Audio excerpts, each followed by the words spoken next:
In this video, I'm going to break down the basics of lumens, candela, photonic barriers, and how all of those things can relate to selecting a useful handheld light. Hey guys, welcome back to the channel. In this week's video, I wanted to break down lumens, candela, and photonic barriers for you guys. I think that carrying a handheld light is highly advantageous for a number of reasons, but I also think that it's really important that we understand the output of our handheld light so that we can use it for the correct application. So for example, here I have a light with 680 lumens and 69,000 candela.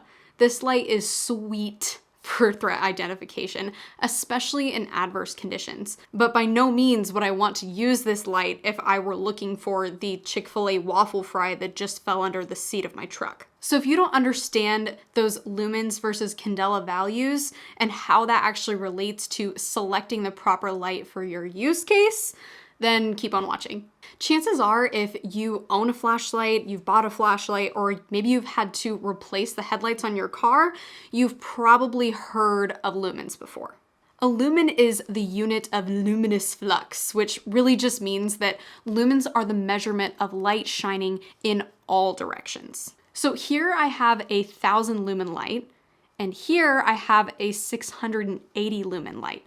So the question is, why is it that these lights look so different? Well, that's where candela comes into play. So candela is the amount of light in one direction. So that's different in that lumens are the amount of light shining in all directions, whereas candela is just that single directional light. So let's go back to those light examples. Can you guess which one has the higher candela measurement? This 680 lumen light sits at 69,000 candela. So in other words, it's basically a lightsaber. I wanted to throw in a third light for comparison. So this light sits at 1,000 lumens and 11,300 candela. You'll notice that it has more of a spotlight than the other high lumen light, but still doesn't compare to the 650 lumen, 69,000 candela light. So why does any of this really matter when we're looking at choosing a handheld light? Well, for defensive purposes and for threat identification, we want something that can punch through photonic barriers. And that's where candela really comes into play. Photonic barriers, put very simply, are essentially other forms of light that are blocking your ability to see something clearly. For example, I have a big softbox light right here to my right. I don't have any lights over here. So I can look into that corner and see really well, but if I'm staring straight into a light, it's difficult to see the light switch behind it or the cords that are behind it. The only way to really overcome photonic barriers in front of you is to punch through them with an even brighter light. If you think about it, it makes sense that it would be easier to punch through something with a much higher concentration on a beam versus a light that's doing a lot of output all around you. You want that light to be able to punch through instead of illuminating a larger space. This is where high candela for a defensive handheld light or even weapon-mounted lights becomes really, really key. Many self-defense encounters happen in transitional spaces, which are inherently populated.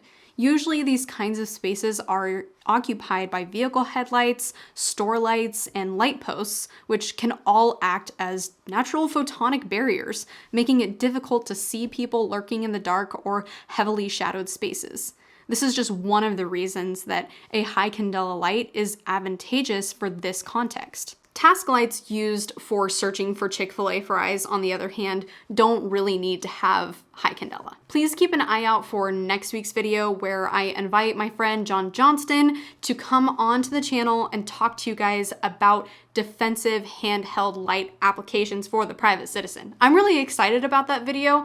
I know that I don't have a ton to offer in that field, and so that's why I really wanted to ask John to come on and talk to you guys about those specific use cases. I think that next week's video is going to provide a ton of context, especially after kind of bouncing off of this video where I briefly went into lumens, candela, and photonic barriers. So thanks for watching, and we'll see you guys in next week's video.